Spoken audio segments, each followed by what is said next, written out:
nabigyan din.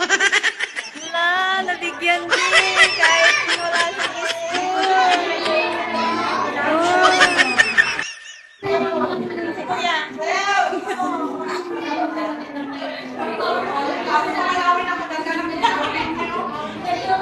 Diyan tayo kuya.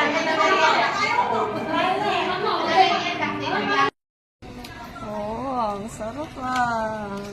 Yan yung batang walang pasok, nagbantay ng kuya. Tuloy, may Jollibee siya. Paano mismo lang may Jollibee? Nabigyan ng Jollibee. Nagbantay kasi siya ng kuya, Yes? Magbantay ulit tayo bukas? Uy, sarap na sarap ah.